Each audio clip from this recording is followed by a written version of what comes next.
욥기서 42장 8절로 13절 말씀을 우리 다 함께 학속합니다. 그런즉 너희는 수소 7과 수양 7을 가지고 내 종 욥에게 가서 너희를 위하여 번제를 드리라. 내 종 욥이 너희를 위하여 기도할 것인즉 내가 그를 기쁘게 받으리니 너희가 오매한 만큼 너희에게 갚지 아니하리라. 이는 너희가 나를 가리켜 말한 것이 내 종 욥의 말같이 옳지 못함이라. 이에 대만 사람 엘리바스와 수아 사람 빌닷과 나아마 사람 소발이 가서 여호와께서 자기들에게 명령하신 대로 행하니라. 여호와께서 욥을 기쁘게 받으셨더라. 욥이 그의 친구들을 위하여 기도할 때 여호와께서 욥의 곤경을 돌이키시고 여호와께서 욥에게 이전 모든 소요보다 갑절이나 주신지라. 이에 그의 모든 형제와 자매와 이전에 있던 그의 집에서 그와 함께 음식을 먹고 여호와께서 그에게 내리신 모든 재앙에 관하여 그를 위하여 슬퍼하며 위로하고 각각 캐시타 하나씩과 금고리 하나씩을 주었더라. 여호와께서 욥의 말년에 욥에게 처음보다 더 복을 주시니 그가 양 14,000과 낙타 6,000과 소 1,000결이와 암나귀 1,000을 두었고 또 아들 7과 딸 3을 두었으며. 아멘. 할렐루야. 시간에 하나님께서 저와 여러분에게 주시는 말씀은 욥기서 42장 8절로 13절 말씀으로 삶의 모순을 있는 그대로 하나님께 아뢰라 라는 제목으로 주의 말씀을 선포하도록 하겠습니다. 이 욥기서는 그 말씀을 우리가 깨달을 때마다 정말 깊이 있는 그런 말씀이다 라는 것을 더욱더 깨닫습니다. 욥기서의 내용들은 당시의 상황으로서는 금기시 되어 있는 내용들이 이 욥기서에 담겨져 있어요. 욥이 하나님을 초청을 하죠. 그런데 그 하나님 만나겠습니다, 초청합니다라고 하는 내용은 하나님 오시옵소서 이런 내용이 아니에요. 하나님과 나 사이에 증인이 필요합니다 라는 내용입니다. 증인이라고 하는 것은 어떤 때 사용하는 용어입니까? 법정에 설 때에 증인이 서는 거죠. 그러니까 하나님을 법정으로 소환하는 거예요. 도대체 세상이 어때서 이런 일들이 있고 왜 제가 이런 고난과 역경을 당하는 이런 모순 속에서 우리가 살아가고 있습니까? 라고 이제 욥이 하나님 앞에 변론하고 또 항변하고 하나님을 법정에 세우는 것까지 나가는 것이 욥기서의 이야기입니다. 그러면 당시 상황 가운데서 이 욥이 하는 발언들은 이건 도저히 상상할 수 없는 일이죠. 당시의 종교적인 관행으로서 어떻게 하나님을 보자고 하느냐, 어떻게 하나님의 말씀에 대해서 반론을 제기하느냐, 어떻게 하나님에 대해서 소환을 하고 증인을 세워서 하나님과 나 사이에 무슨 관계에 관한 일들을 따질 수 있느냐라고 이렇게 말함으로써 이 세상 당시에서는 도저히 용납되지 아니하는 아주 금기시 되어져 있는 그런 발언들이 이 욥기서에 담겨져 있는 거죠. 그런데 이 삶을 통하여서 쭉 살펴보면 욥을 통하여서 하나님께서 우리에게 그동안 뭔가의 하나님과 나 사이에 있는 그 장벽을 허물려고 하는데 그 장벽이라는 것은 다른 것이 아니라 가식적인 장벽입니다. 우리가 신앙생활을 하다 보면은 우리 하나님과 나 사이의 그 관계 속에서 가식적인 것들이 많이 있죠. 어떤 일을 할 때마다 그저 모든 것이 하나님의 은혜죠. 욥이 말했던 것처럼 주신 이도 하나님께서 주셨고 또 가져가신 이도 하나님 것이고 원래 내 것은 없었다라는 식으로 이런 식으로 말을 합니다만 종교적인 가식일 수가 있는 겁니다. 내 속마음은 그렇지 않죠. 왜 하나님께서 나를 이렇게까지 하십니까? 그래도 나름대로 하나님 안에서 참다운 인생을 살려고 발부둥치는 모습을 하나님께서 어여삐 여기시지 아니하고 오히려 세상 속에서 악하다고 하는 저 사람들은 왜 승승장구를 하는 것입니까? 라고 이렇게 하나님 앞에 솔직하게 말해야 되는데도 불구하고 우리가 신앙생활을 하다 보면 종교적인 관행 속에 자신 막 속에 있는 그 모든 것들을 하나님 앞에 그대로 아뢰는 것이 아니라 종교적인 관행 속에 가려버리는 일들이 있는 거죠. 그런 것들을 하나님께서 완전히 깨치기를 원합니다. 하나님은 저와 여러분 속을 헤아리시고 우리의 마음을 그대로 하나님 앞에 말씀하기를 원하고, 또 우리는 세상 속에서 이런 일들이 하나님께서 관여하시는가 하는 내용까지도 하나님께서는 다 관여를 하고 계신다고 하는 거죠. 이런 세상 속에는 이 모순을, 이게 그냥 이루어지는 건가, 하나님이 이런 영역 가운데는 어떻게 하나님께서는 생각하고 계시는가라는 질문을 던질 때에 하나님께서는 과연 무엇라고 답변을 하실까 하는 의구심도 가지면서 전혀 또한 하나님을 절대적인 지혜자요 또 우주 만물의 창조주고 모든 주권을 가지고 있는 하나님으로 믿지 않기 때문에 하나님 앞에 질문을 하지 못하는 거죠. 그런 욥은 출면을 보면 하나님을 부인하는 것이 아니라 오히려 하나님에 대한 절대적인 신뢰 가운데 있습니다. 하나님은 우주 만물을 창조하신 그 하나님의 틀림이 없기에, 그런 하나님께서는 이러한 우리의 인생에 살아가는 모습 가운데 나타나는 이런 모순조차도 하나님께서는 분명히 답을 가지고 계실 것이다. 그래서 그는 어떻게 끝까지 하나님 앞에 나가서 답을 얻기를 원하죠. 그리고 마침내 그 답을 얻고, 마침내 그 답을 얻었을 뿐만 아니라 더 나아가서 욥이 내가 이 땅에 존재하게 된 이유를 하나님께서 설명을 하십니다. 그러므로 인하여서 욥이라고 하는 그 존재가 고난을 통하여서 자신의 분명한 정체성을 깨닫죠. 저와 여러분 모두가 다 욥과 마찬가지로 하나님께서는 특별한 목적을 가지시고 지으셨다고 하는 겁니다.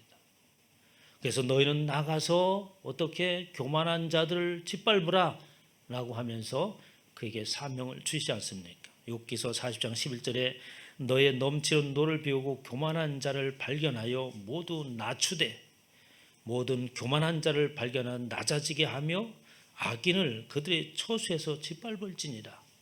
세상이 모순투정이 인다 할지라도 악한 자요 교만한 자들에 대하여서는 분명하게 너는 말하고 그들을 낮출 수 있는 그 일을 감당해 나가야 된다고 하는 겁니다. 우리의 상황이 어떻게 놓였든지 말이죠. 그래서 너는 지금 너의 형편과 처지를 말하면서 지금 너의 존재에 대한 정체성을 잘 이해를 하지 못하고 있는데, 뱀과 그리고 또 뭡니까? 같은 짐승을 비유하면서 이렇게 아주 뛰어난 짐승, 그 어느 짐승, 어느 창조물보다도 아름답고 뛰어나고 대항할 수 없는 이것들을 만든 것처럼 너도 그렇게 아주 아름답고 뛰어나고 특별하게 지음받은 존재이다. 그렇기 때문에 너의 상황에 구애받지 말고 내가 명하는 그 일을 행하라 라고 욥에게 주문을 합니다. 그렇게 나가면서 그렇게 악한 자를 대적하고 교만한 자를 찾아서 짓밟으라, 낮아지게 하라라고 하면서 한 걸음 더 나가게 되죠. 42장 8절에 그런즉 너희는 수소 7과 수양 7을 가지고 내 종 욥에게 가서 너희를 위하여 번제를 드리라. 내 종 욥이 너희를 위하여 기도할 것인즉 내가 그를 기쁘게 받으리라 라고 하면서 욥에게 더 나가서 너에게는 아주 귀한 사명이 있다. 그것은 바로 충보자의 사명이라고 하는 겁니다. 바로 욥이라고 하는 것은 예수 그리스도를 연상하게 하는 거죠. 예수님께서 이 땅에 오셨을 때에 충보자의 사명을 감당하셨지 않습니까? 바로 하나님과 사람 사이를 연결하는 예수 그리스도께서 친히 희생양이 되심으로 인하여서 죄를 소멸하시고, 그리고 또한 하나님과 관계를 트게 하는 길을 열어놓으신 분이 바로 예수 그리스도입니다. 그 예수 그리스도께서 행하신 그 일을 우리에게 또한 부탁하시잖아요.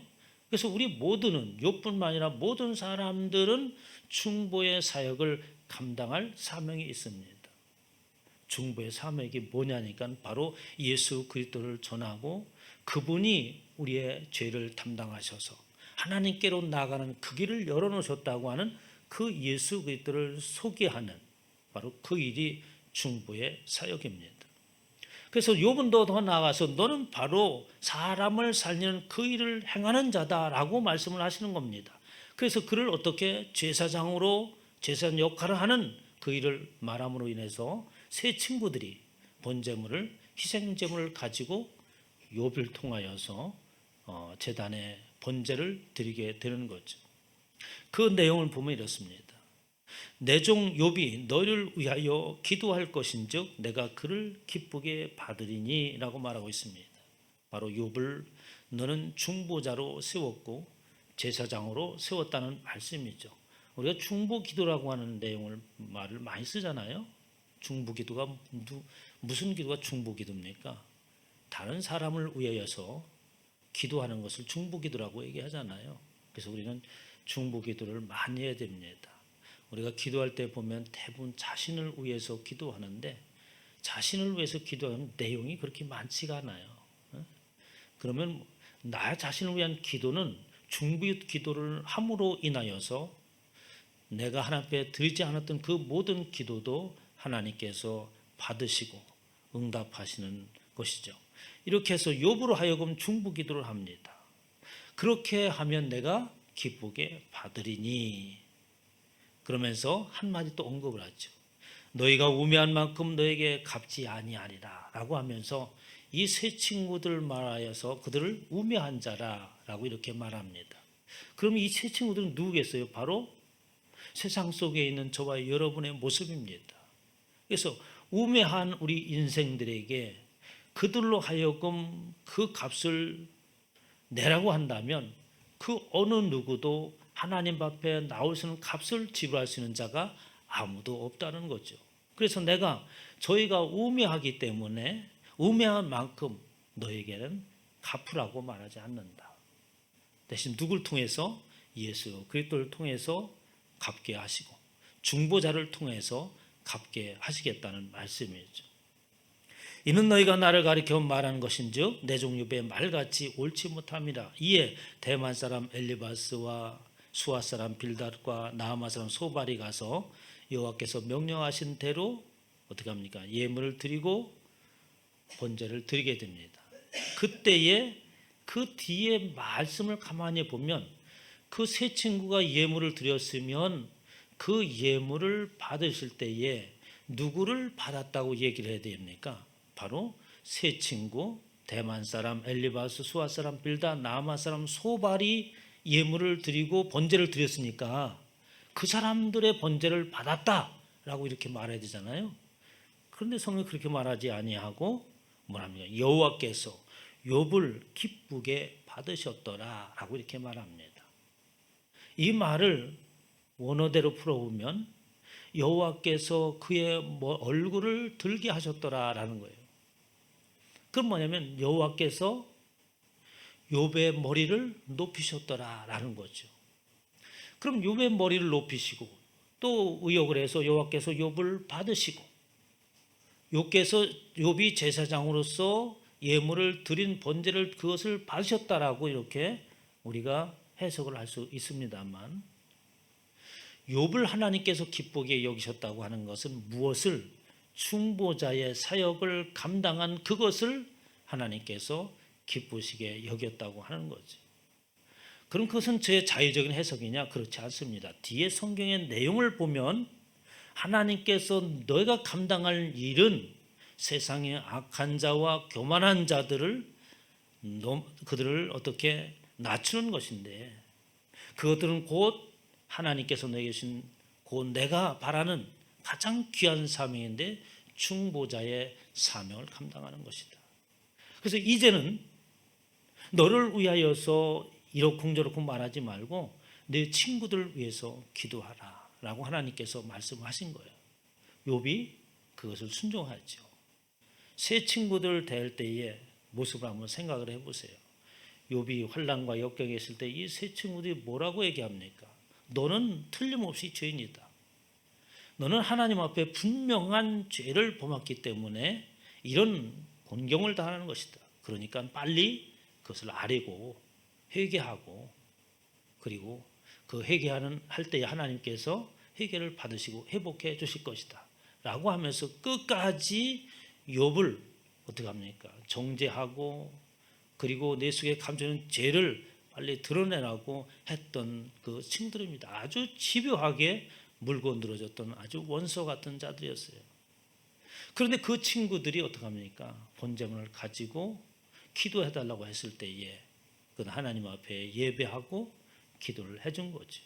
하나님의 말씀에 순종을 한 겁니다. 그러면서 이제 그 중보 기도를 하고 나자 그 뒤에 보면 놀라운 일들이 일어나죠. 저 보면은 10절 한번 읽어볼까요? 시작. 욥이 그의 친구들 위하여 여호와께서 욥의 공경을 돌이키시고 여호와께서 욥에게 이전 모든 소유보다 갑절이나 주신지라. 10절에 욥이 그 친구들을 위하여 기도할 때에 여호와께서 욥의 곤경을 돌이키시고 여호와께서 욥에게 이전 모든 소유보다 갑절을 주신지라. 12절에 보면 여호와께서 욥의 말년에 욥에게 처음보다 더 복을 주시니 그가 양 14,000과 낙차 6,000과 소 1,000결이와 암낙이 1,000을 두었고 라고 말하면서 욥이 세 친구들을 위해서 기도하고 중보의 사명을 감당하자 그의 재산을 회복시켜 주시죠.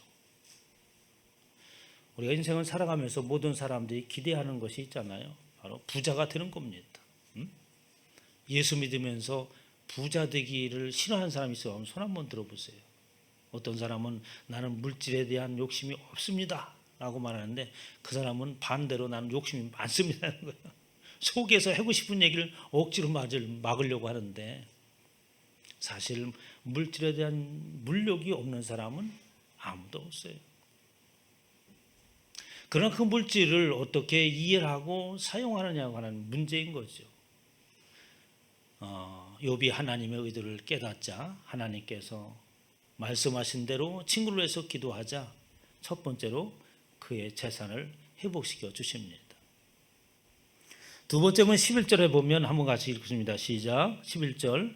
이에 그의 모든 형제와 자매와 이전에 알던 이들이 다 와서 그의 집에 그와 함께 음식을 먹고 여호와께서 그에게 내리신 모든 재앙에 관하여 그를 위하여 슬퍼하며 위로하고 각각 캐시타 하나씩과 금고리 하나씩을 주었더라. 여러분, 중보기도하는 사역, 다른 말로 쉽게 말하면 예수 그리스도를 자랑하는 그 일을 하나님께서 명하는 대로 행하는 자에게 첫 번째는 재산이 회복되게 하십니다. 두 번째는 사회적 관계를 회복시켜 주세요. 여러분, 이 사회적 관계라고 하는 굉장히 중요하잖아요. 성공에 있어서 아주 필수적인 요소입니다. 어떤 사람과 관계를 맺고 사회적인 관계 속에서 살아가냐 하는 거예요. 저와 여러분이 어떠한 수단과 방법으로 사회적 관계를 형성해 나가려고 하면은 이건 한도 끝도 없습니다. 그리고 또한 어떻게 여러 가지 술수가 동원되게 되는 거죠. 사람들 앞에서 바른 말을 못합니다. 왜? 그 사람을 어떻게 해서라도 내 사람으로 만들어야 되기 때문에. 이런 관계는 진정한 관계가 될 수 없는 거예요. 그러면 그 사회적 관계는 누가 형성해 주느냐? 하나님이 형성해 주는 줄 믿으시기 바랍니다. 저와 여러분 어떤 능력으로 형성해 준다면 지금까지 여러분들이 살아왔던 것들은 어떻습니까? 그렇게 사회적인 관계 속에서 나름대로 뭔가를 이루려고 몸부림쳤던 거 아니에요? 저와 여러분이 가지고 있는 전 재산을 다 털어서 한 것이 지금 우리가 가지고 있는 사회적인 관계입니다. 하나님의 영역에 들어오고 하나님께서 명하신 그대로 충보 사역을 감당하자 재산이 회복되어지고 사회적 관계가 회복되어집니다. 전에 떠났던 모든 형제와 자매들이 그리고 과거에 알고 있던 그 사람들이 욥이 곤경에 처했다 하자 모든 사람들이 어떡합니까? 떠나가 버리잖아요. 그런 어려움에 처해 있는 사람들은 왜 가까이 안 하려고 해요? 가까이 가면 뭔가 어려운 부탁이나 하지 않을까 하는 생각에서 가까이 안 하고 여러 가지로 멀리하게 되는 거죠. 모든 재앙에 관하여 그를 위하여 슬퍼하며 위로하고 각각 퀘스트 하나씩과 금고리 하나씩을 주었더라라고 하면서 완전한 사회적 관계가 다시 회복되는 것을 볼 수 있습니다. 하나님께서 사단이 시험하기를 허락하고 나서 그의 가족이 몰살당하잖아요. 13절 한번 읽습니다. 시작. 또 아들 7과 딸 3을 두었으며 라고 하면서 가정이 새롭게 회복되는 것을 볼 수 있습니다. 16절 17절에 보면 그 후에 욥이 140년을 살며 아들과 손자 4대를 보았고 욥이 늙어 나이가 차서 죽었더라 라고 하면서 자손과 또 건강이 회복되어져서 하나님 안에서 백수를 누리고 살았다는 말이 되는 거죠. 근데 여기서 우리가 중요하게 생각지 않고 넘어가는 이야기가 하나 있습니다. 욥이 시험을 당할 때에 욥이 하나님의 말씀에 대해서 거부하지 않죠. 그리고 자기의 신앙을 놓치지 않는 모습을 볼 수 있습니다. 욥기서 1장 20절 21절에 보면 욥이 일어나 겉옷을 찢고 머리털을 밀고 땅에 엎드려 예배하며 이르되 내가 모태에서 알몸으로 나왔은즉 또한 알몸이 그리로 돌아가올지라. 주신 이도 여호와시요 거두신 이도 여호와시니 여호와의 이름이 찬송을 받을지어다 라고 말합니다. 그러면서 나레이터는 뭐라고 했냐면 이 모든 일에 욥이 범죄하지 아니하고 하나님을 향하여 원망하지 아니했다라는 말을 이 글 쓴 나레이터가 쭉 설명을 붙입니다. 그러면 이 내용을 볼 때 야, 욥이 참 대단하다. 그렇게 온 가족을 잃고 전 재산을 잃었는데도 불구하고 아주 멋있는 말을 한다. 내가 못해서 나올 때 빈손으로 나왔고 주신 이도 여호와시요 가져가신 이도 여호와신데 오히려 내가 그분을 찬송합니다. 정말 멋있는 이야기를 합니다. 그런데 우리 신앙의 실상을 보면 이렇게 멋있는 말을 할 수 있는 사람이 과연 있겠어요? 그런 상황에 처했을 때에 오히려 하나님을 찬송합니다. 할렐루야 하는 사람이 있느냐고. 설사 그렇게 이야기한다 하더라도 이는 하나님에 대한 원망과 왜 이런 일이 벌어진가 하는 이야기를 욥은 누르고 오히려 멋있는 말을 하죠. 그 말은 어떤 말입니까? 당시의 종교적인 관행이었어요. 욥이라고 하는 사람은 정말 하나님과 깊은 관계를 가지고 있는 사람이다. 그의 언행과 모든 하는 말을 보면은 정말 아주 신앙심 깊은 하나님과 깊은 관계를 가지고 있는 사람임에 틀림이 없다 라고 말할 수 있는 그러한 말과 행동들을 했던 종교적인 사람들, 그 사람들의 대변이나 마찬가지예요. 당시 모든 사람이 그런 식으로 사는 거예요. 그런데 욥의 마음은 그렇지 않았다는 것을 20절은 먼저 얘기합니다. 욥이 일어나 겉옷을 찢고 머리털을 밀고 땅에 엎드렸어. 이 말은 뭐예요 지금? 뒤에 여호와 하나님을 우리가 찬양할지라고 하는 말은 했는데 그 속마음은 뭐예요 지금? 왜 옷을 찢습니까? 이 수치스러운 일 감당할 수 있는 이 모욕적인 저주스러운 일들을 당했을 때 어떻게? 옷을 찢잖아요. 머리털을 밀고 극한 상황에 처했을 때에 자신의 처지를 나타내는 거예요 이게. 그의 속마음은 그런 거예요. 그런데 어떻게? 말은 어떻게? 그런 거죠. 모태에서 나올 때 빈소로 나와.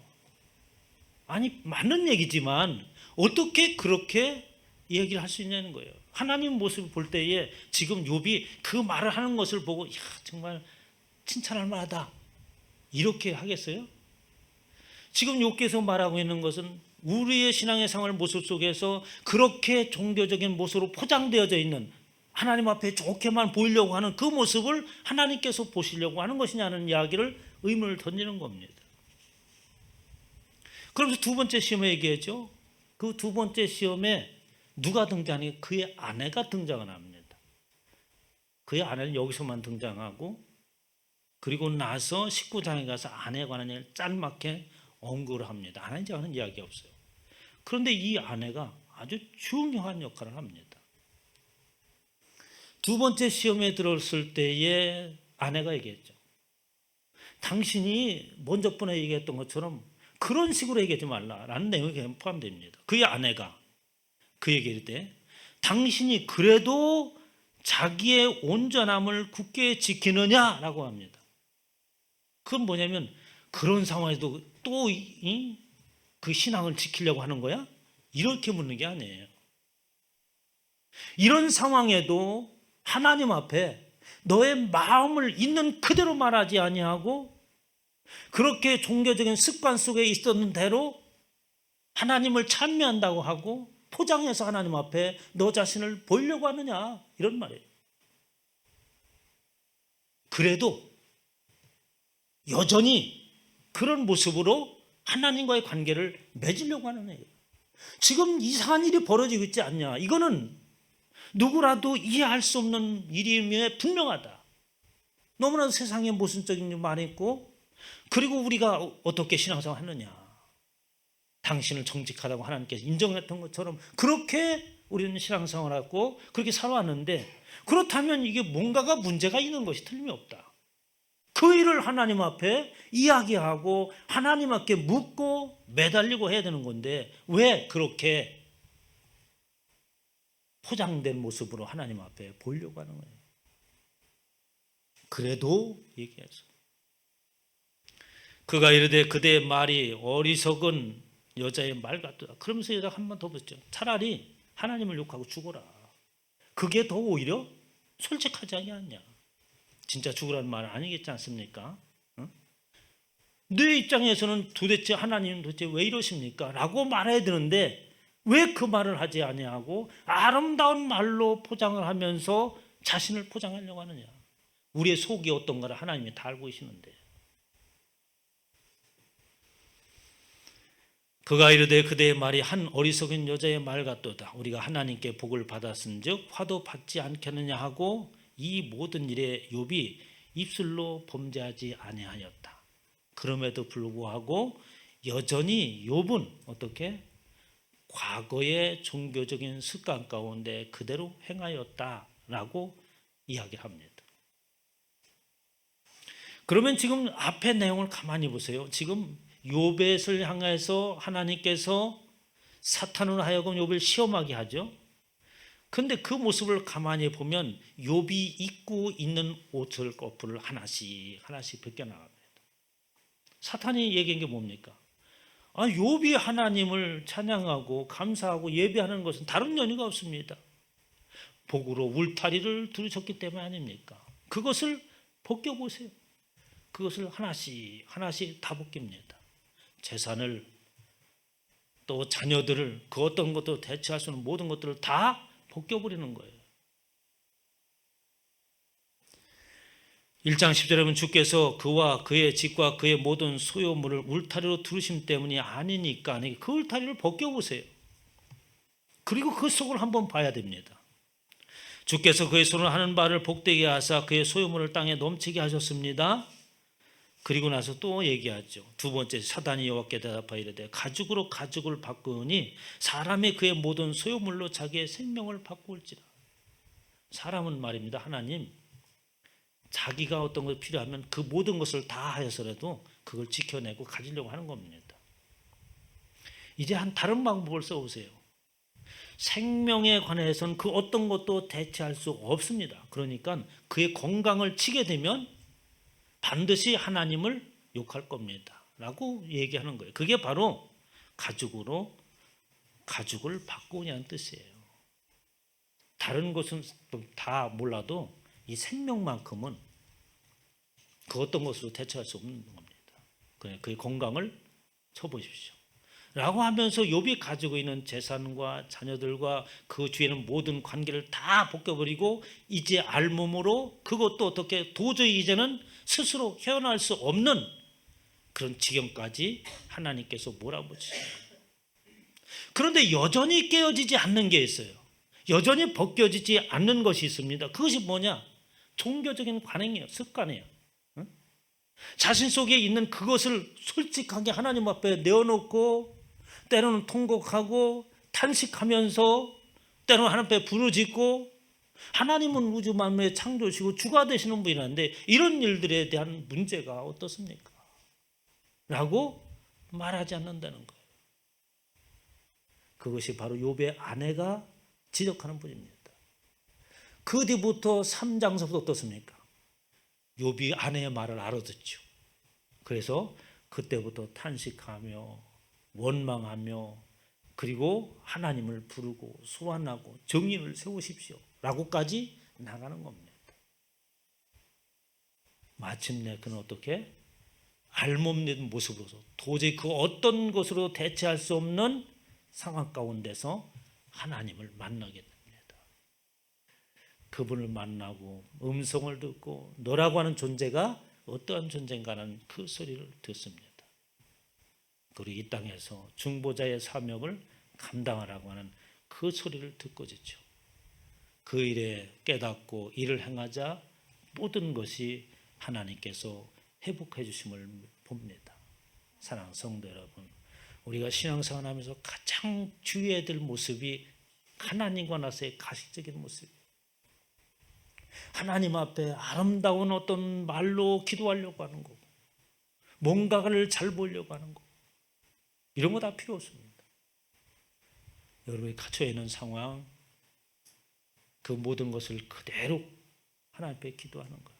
내가 이해하지 못하는 것은 하나님 이런 부분 이해를 할 수 없습니다. 도대체 이것은 하나님 제가 용납할 수가 없습니다. 받아들이기 어렵습니다. 사실대로 얘기를 해야죠. 그래야 그 문제에 대한 답을 얻는 거지. 그냥 두리뭉실 나가는 거예요. 그러다 보면 이단에 넘어가는 거고. 그런 측면에서 보면 욥기서라는 이 책이 이게 보통 책이 아니구나. 하나님이 어느 부분까지 우리를 아시려고 하고 어느 부분까지 살피려고 하는 것인가라고 하는 것을 욥기서를 보면 알 수 있어요. 하나님을 진정한 하나님으로 여기시길 주님의 축원합니다. 그분 앞에서 우리는 가릴 수 있는 것이 아무것도 없어요. 하나님 앞에 참으로 온전한 저와 여러분 되시기를 주님의 이름으로 축원합니다.